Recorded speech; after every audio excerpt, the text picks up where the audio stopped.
Okay, guys, we are back again here. So we're on to the next topic in my email, support for individuals. The video for that. Again, you will be at the Government of Canada or Canada Revenue Agency website here, and you're on that index page again, and you are now looking at the first section on that page, support for individuals. So let's go through this quickly and let's see again what might apply and what might not apply. So the very first topic there is support for individuals and families. All right. So the first heading here is increasing the Canada Child Tax Benefit or the Canada Child Benefit. I'm not even going to talk about this because really it just says those who already receive the Canada Child Benefit do not need to reapply. So it just sounds like they're going to be paying some extra money there for the Canada Child Benefit. That's one thing, though, do keep in mind. I know that the government, I'm going to say this too, the government has well, we'll get into that in a second here, actually. So I'll talk about that in a moment. But anyway, so that's it. Okay, the next topic here, the next link that you can expand on, the special goods and services tax credit payment. Again, I'm not even going to go into this. There's no need to apply for this payment. If you're eligible, you'll automatically get it. So if there's any money that can come to you because of a GST credit, you will get it. So there's nothing for me to really even say on that. So let's just skip on to the next one. The next topic to expand on is extra time to file income taxes. Okay, so I guess just because they realize, I really actually think the biggest reason for the ability to extend the filing deadline is honestly, I think it's because us accountants are going to be just slammed because we're getting so many questions on things and it's taking a lot of our time. So I think they realize that there might be some difficulty trying to meet the deadlines to file taxes. I don't know if it necessarily really even has to do with the individuals out there, unless somebody got sick or something, right? But really, when you think about it, everybody shouldn't have an excuse not to get their taxes done on time because really, if people aren't working and they're sitting around home, well, do your taxes. Anyway, so this topic here is just saying extra time to file your taxes. They are deferring the amount of time that people can file for their taxes. Normally April 30th. They're giving it till June 1st. I haven't heard anything about business people where their returns are, if you have business income on your return and it's due June 15th. I haven't heard any extension to that I'm aware of. Anyway, so that's all it really is. And um, I'm just going to say, I know my policy for my clients. I want to get all my tax returns still done by April 30th. I don't want to bottleneck it into May. I have no interest in doing personal taxes in May. And like I said, I don't think there's really an excuse not to get your personal taxes done, ready, and get them done, unless somebody really had a good reason. They got sick. They, I don't know, something really sincerely stopped them from filing it. But like I said, I'm busy with other things in May. I don't want to be doing personal taxes 15, 16-hour days in May. I want to get it done. So for my personal policy for myself in conducting my business, I want to get the tax returns done as soon as possible. Okay. But it is good that they've given a little bit of flexibility there because these are uncertain times and we don't know what the heck is going to happen. So at least we do know that there is a bit of flexibility there. If worse comes to worse, then we could tap into that. Okay. So, so that's that. But I was going to say that just one thing: be careful because if you are able to get certain goods or certain benefits, there like the GST benefit and the child tax benefit, like we talked about earlier in the first two. Uh, if you don't file in time, you could, hinder your abilities to get those things. So it's still probably in your best interest to file if those things even apply to you. They probably don't apply to a ton of my clients, but if they do, then you still want to file on time. Anyways, so the next and last topic in that little heading is mortgage support. Again, this is really just saying that they're trying to get people the abilities to be able to skip mortgage payments, the banks to skip mortgage payments or defer their payments for a little while. Um, Again, this is something you go talk to your lender about. It's not something you would talk to me about.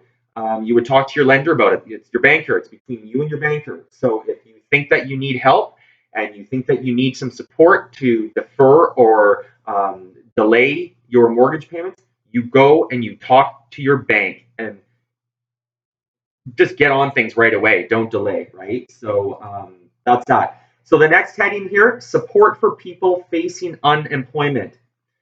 Okay, so this one here, I think I'm actually going to talk a little bit more about this again later in a video, because this sort of works a bit in conjunction with the other Canada Emergency Wage Subsidy that I was talking about before.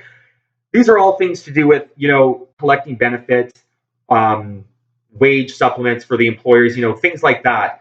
And I feel like all of these things sort of, in some way, sort of relate a little bit to each other. So again, I think I'm going to expand on that stuff later. But if you read it, it's basically just saying we will provide a taxable benefit of $2,000 a month so a taxable benefit up to $2,000 a month. Let's be clear, up to $2,000 a month for up to 4 months for eligible workers who have lost their income due to COVID. Now, I'm going to be very clear here that to get this benefit, it means you are not working and you are not collecting income. If you have another job and you're working part-time, you will not qualify. This is meant for people, my understanding is, this Canada Emergency Response Benefit, CERB is what we'll call it. This is for people who are not working at all, okay? Now, this is also the one where they've made it so that it extends to people who are self-employed. So normally self-employed people do not have access to go and collect EI for regular benefits, okay? This particular program that they're putting in for this particular reason is allowing also self-employed persons to be able to collect this. Again, it raises some questions. Self-employed, does that include somebody who is self-employed through their own corporation? Is it sole proprietor? I would think it should apply to everybody. I mean, self-employed is self-employed, but again, you can't be earning an income. That's the whole point. So if you're self-employed, then I'm quite certain that would mean your sales went down, done. They're zero. You know what I'm saying? If you're still pulling an income, you're not going to qualify for this, I do not believe. And the same for employees. If you're an employee and you're going to go out and you're going to apply for this, you cannot be making an income. And if you, as say you're an employee for your own company and you're thinking of trying to tap into this too, remember, you can't pay yourself if that's the case, because you can't earn an income, right? So that's the whole point of this. I want to be very clear on that. But again, we'll talk a little bit more about that later as well, and sort of tie it into just all these things to do with sort of payroll and employers' perspective, employees' perspectives. There is a document that I have further along, a link to a document that I think really sort of does a nice chart comparison of a bunch of stuff and sort of summarizes them. But I'll point that out later, okay? And I'll tell you which document link that is. So let's go to the next one in here under the support for people facing unemployment. The next one there is apply for unemployment insurance. So again, just the regular thing. You can go and apply for unemployment insurance just like anybody.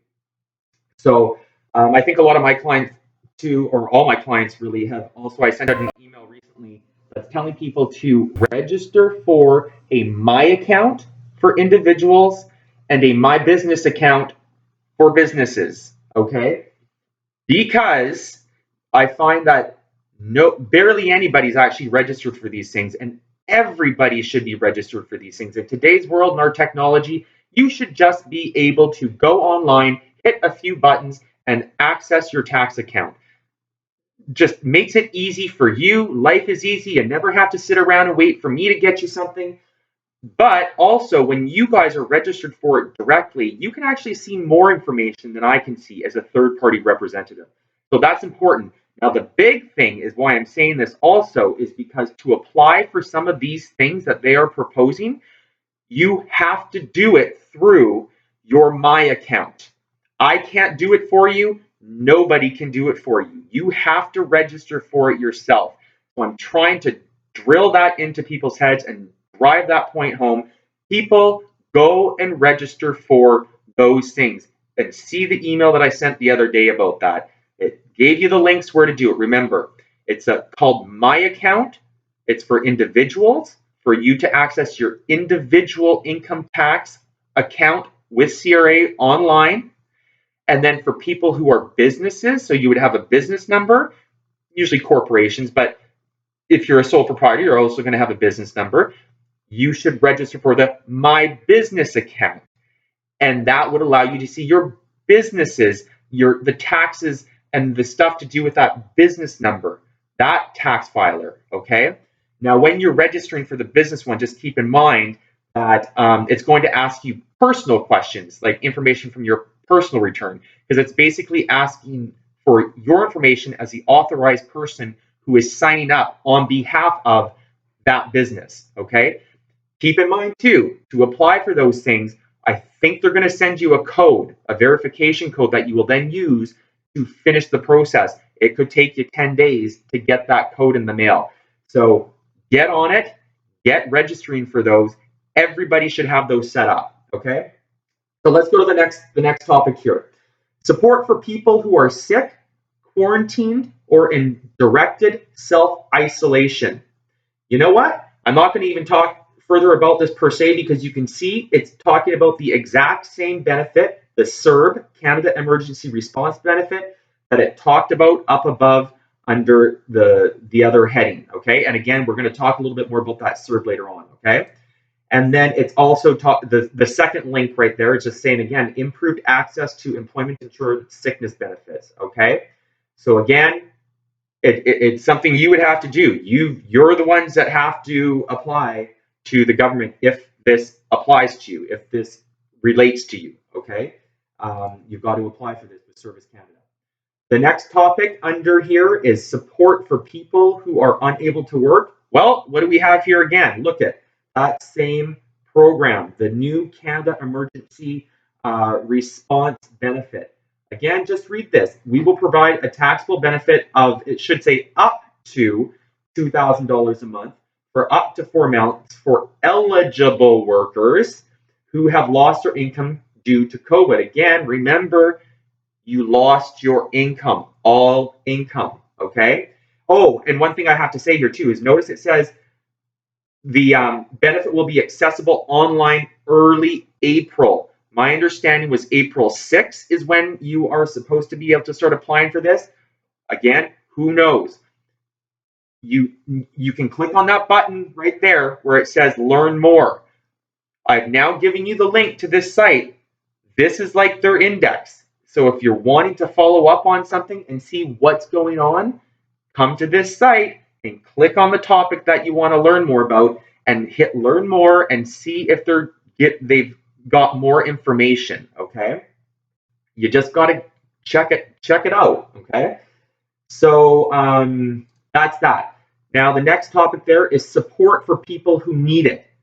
I think I'm really just going to skip over all these. The first topic is just talking about Indigenous Community Support Fund. That's fine. That's great to hear, but I'm not going to get into that.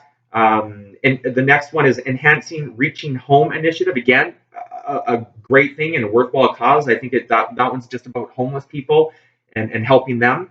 Again, that's great, but I'm not going to talk about that right here. The last one in there is support for women's shelters and sexual assault centers. Again, that's great that they're putting money towards there to help people and to help stop the spread in those kind of environments and stuff. And again, a great use of money, but I'm not going to talk about that here because it really isn't relating to anything that we're doing here or that's going to relate to you guys per se, right? Okay, so the next one is support for seniors. Again, we're just going to skip right over this quite quickly. The first topic there is just reduced minimum withdrawals from registered retirement income funds. Again, if this is something that you want to do, you're going to contact your bank or your investment company or whoever has it. They're basically just saying you can reduce your RIF. So a RIF basically is when you retire and your RSP, you can no longer have it. It gets converted into a RIF, right? And your RIF, there's rules about you have to take X amount out a year going forward, right? So I think that maybe all they're just saying here is maybe the reason that they're reducing the amount that you need to take out. I feel like they're just doing that so that it means you're going to be taxed on less income. So I think they're just kind of saying, they realize seniors are sort of in a vulnerable position, and maybe they don't want you having to be forced to pull out more than you have to, so that you don't have to pay more tax. So that's just something there. So again, I'm not going to talk any further about it other than that. But if you are somebody that has a RIF, well then, and you feel like you want to reduce your payment for whatever reason, then talk to your bank or your investment people, whoever it is that the RIF is through. Okay, that's that. And then the second point there is practical service delivery of items and personal outreach. Just basically is talking about trying to support seniors, and you can read that right there. If it relates to you, I don't know if this really relates to anybody. I don't think it relates to any of my clients, but if you know somebody that it could relate to, though, certainly read this and just and do that on your own time. Okay. The next topic here is support for students and recent graduates. So it's basically just saying that a moratorium, basically a halt on the payment of Canada student loans. So they're just saying that they're allowing a 6-month interest-free moratorium on the repayment of Canada student loans. So you don't need to pay those for 6 months. And that's great. But again, it's not like they're giving you free money. They're just delaying the payment. Again, that's great from a cash flow perspective, that that can take that burden off some people's shoulders. Okay.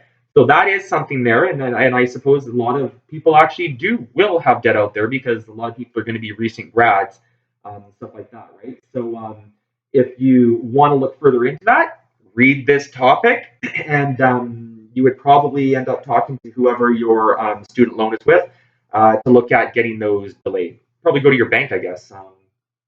So yeah, so that's that. And then the last one is support for work, or support for youth, and it's just talking there, setting up a mental health support line or something like that to help kids during this difficult time. And that, again, great use of money, but I'm not going to sit here and go into that, because it doesn't really, I don't think, apply to any of my clients. However, if you have children, or somebody that this could be, could use this kind of support, then by all means, share the information and let them know.